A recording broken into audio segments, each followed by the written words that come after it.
जय हिंद सर। जय हिंद साहब। सर मैं आपसे मिलकर बहुत खुशी हो रही है मुझे। मैं जानना चाहता हूँ आपका नाम। मेरा नाम जसवंत सिंह है, पिताजी का नाम हरि सिंह। अच्छा, इसी गांव का रहने वाला हूँ। इसी गांव के रहने वाले हैं आप। अच्छा सर, मैं ये जानना चाहता हूँ कि आपकी प्रारंभिक शिक्षा कहाँ पे हुई?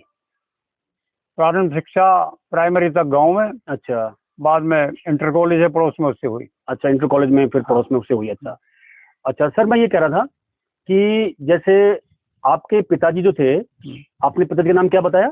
हरि सिंह जी। हरि सिंह जी। हरि सिंह राघव जी हाँ।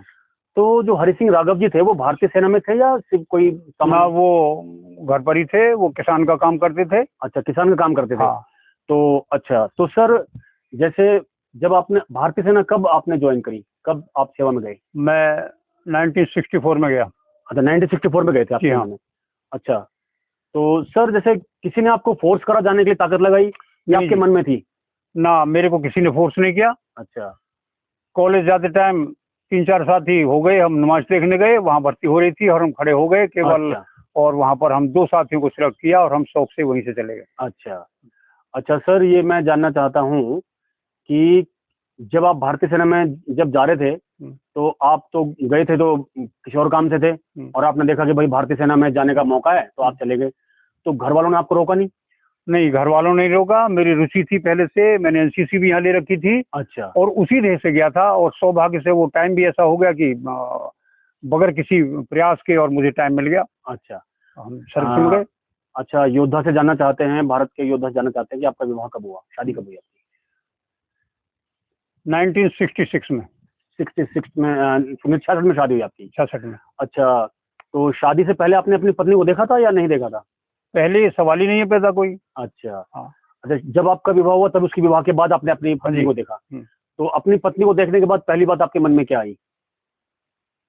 हम डिफेंस में थे। अच्छा। और उनको हमने इसी तरह से समझाया कि मैं सर्विस में हूँ, मेरा फर्ज दूसरी जगह है। हाँ। और तुम्हारा फर्ज यहाँ है परिवार को देखना। अच्छा, तो आपने समझाया कि भाई आप माता पिता की सेवा करो, मैं देश की सेवा कर रहा हूँ। मैं देश की सेवा। अच्छा, तो सर मैं जानना चाहता हूँ कि आपके बच्चे कितने हैं? 5 बच्चे हैं मेरे। 5 बच्चे हैं आपके। बेटे बेटी कितने? 5 बेटे 1 बेटी, 6 है मेरे पास। अच्छा, 6 बच्चे हैं, 5 बेटे हैं आपके। अच्छा, बेटे आपकी कोई सेवा में है सेना की, या सिविल जॉब कर, सिंपल जॉब करते हैं? हाँ, एक मेरा बच्चा सेवानिवृत्त होकर के डिफेंस से आ चुका है। अच्छा अच्छा, आ चुके हैं। हाँ। अच्छा, तो सर अभी मैं जानना चाहता हूँ कि आपने किसी युद्ध में हिस्सा लिया? हाँ, 65 का मेरे सामने युद्ध हुआ। अच्छा, उसमें हिस्सा लिया? 1971 का मेरे सामने हुआ। अच्छा। हाँ। तो आपकी ड्यूटी उस समय युद्ध में, मतलब सैनिक के रूप में थी वहाँ पे? हाँ, युद्ध में हम टेक्निकल कोर्स से हैं। हमारा तो पूरा यूनिट का यूनिट ही डिफेंस में जाता था। अच्छा अच्छा अच्छा। हाँ। तो सर अभी आपकी वाइफ है? हाँ है। अच्छा, जब कभी छुट्टी आते थे और आप कभी जैसे जाने का आपका टाइम, जैसे आप छुट्टी पूरी हो गई और आप सेवा में वापस जा रहे हैं, तो आपकी पत्नी ने आपको कभी रोका नहीं? नहीं नहीं नहीं, रोकने का कोई सवाल ही नहीं हुआ। मैंने उसको छोड़ा था, मेरे आने तक तेरी जिम्मेवारी परिवार को देखने की। अच्छा। और मेरी जिम्मेवारी मेरे फर्ज पर वहाँ है। अच्छा, उन्होंने आपको कभी रोका नहीं? नहीं, कभी नहीं रोका। उन्होंने आपको हमेशा हंसी खुशी विदा करा? बिल्कुल हंसी खुशी से। अच्छा, तो आपके पिताजी खेती बाड़ी करते थे? खेती बाड़ी करते, किसान आदमी थे? जी हाँ। कितनी मेहनत से उन्होंने पाला आपको? भाई वो तो उनका फर्ज जितना था उसमें कोई कमी नहीं रखी उन्होंने। कोई कमी नहीं रखी? कोई कमी नहीं रखी। अच्छा अच्छा, तो आपके बच्चे से आपको कोई शिकायत तो नहीं है? कोई शिकायत नहीं है। अच्छा। हाँ। और आपके नाती पोते खिलाते हैं अभी तो आप टाइम? हाँ, नाती पोते सब मेरे पास में है। मेरा रहन सहन सबसे अलग है। अच्छा। सबकी देख रेख में एक नजर से सबकी करता हूँ। अच्छा। किसी एक से बंधने से थोड़ा पार्शलिटी नजर आएगी। अच्छा, वो मैं नहीं आने देता। अच्छा। जब तक मेरे हाथ पैर चल रहे हैं मैं स्वतंत्र रहूंगा, उनकी देख रेख अपने फर्ज के मुताबिक पूरा करूंगा। अच्छा सर, आज की नौजवान पीढ़ी से आप क्या कहना चाहते हैं? नौजवान पीढ़ी हमारी जो सांस्कृतिक एबिलिटी है उसको थोड़ा समझें। अच्छा। देश के प्रति क्या बनता है, परिवार के प्रति क्या बनता है, और समाज के प्रति क्या बनता है, अच्छा, सब देखना है। वो हर पर यथा योग्य अपना दृष्टि रखें। अच्छा। और अपना सुचारू ढंग से चलें। अच्छा, आज की कोई युवा पीढ़ी से कोई शिकायत है आपको? शिकायत है, फैशन मोबाइल आदि चीज पर निर्भर न होकर के अपने भविष्य का एम निर्धारित करें और वो अपने भविष्य के उद्देश्य को हासिल करें, इस रास्ते पर चलें। आपका मतलब है कि 24 घंटे कई लोग मोबाइल ही पकड़ रखते हैं, वो ना करें। हाँ, वो ना करें, उसका पॉजिटिव यूज करो, लेकिन बिल्कुल खो मत जाओ, आप ये कहना चाहते हैं? हाँ।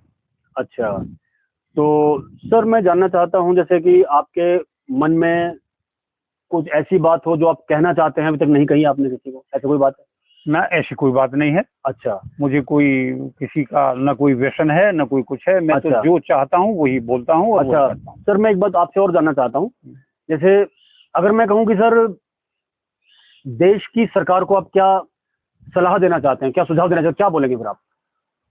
हमारी समझ के मुताबिक देश की सरकार उस रास्ते पर चल रही है जिससे किसी सलाह की जरूरत नहीं है। अच्छा, वेरी गुड। और अभी तक जो भी सरकारें आई उनसे इनका स्टेप हमेशा आगे है, अग्रणी है और सराहनीय है। अच्छा, मतलब अपने अपने स्तर पे सभी सरकारों ने बढ़िया काम किया। बढ़िया काम किया। अच्छा, तो अगर मैं जैसे बोल दूं अभी आपको, मैं बोल दूं, पहले भगवान ना करे, लेकिन मैं बोल दूं कि आप जिस देश के लिए आपने जान की बाजी लगाने को तैयार हैं, आपने ना आप पत्नी को देखा, आप बच्चों को देखा, मतलब भारतीय सेना में आप बस सेवा करनी है आपको देश की। अगर मैं कह दूं कि सब अभी आपके देश पे कोई खतरा आ सकता है, तो आपकी पहली प्रतिक्रिया क्या होगी?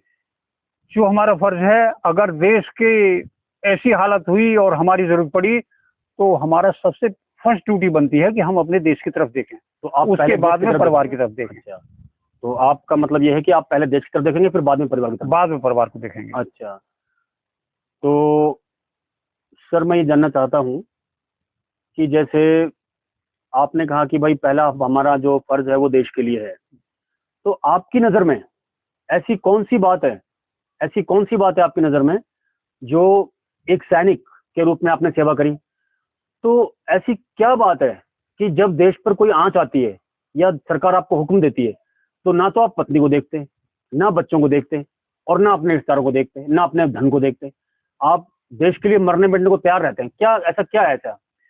हमारी सोच है कि जो डिफेंस में है, सर्विस में है, वो तो है ही है।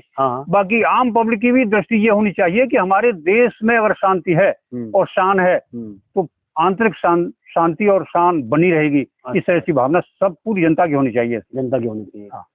तो मतलब आप चाहते हैं कि देश की शान में कोई कमी ना आने पाए? कोई कमी ना आने पाए। तो देश की शान को बनाए रखने के लिए आप अपनी जान भी दे सकते हैं?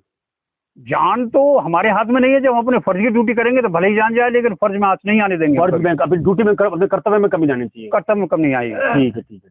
बहुत बहुत धन्यवाद सर आपका, मुझे आपसे मिलकर बहुत अच्छा लगा और आपकी बातों से मुझे बहुत प्रेरणा मिली है, और भगवान ने चाहा तो हम आपसे मिलते रहेंगे।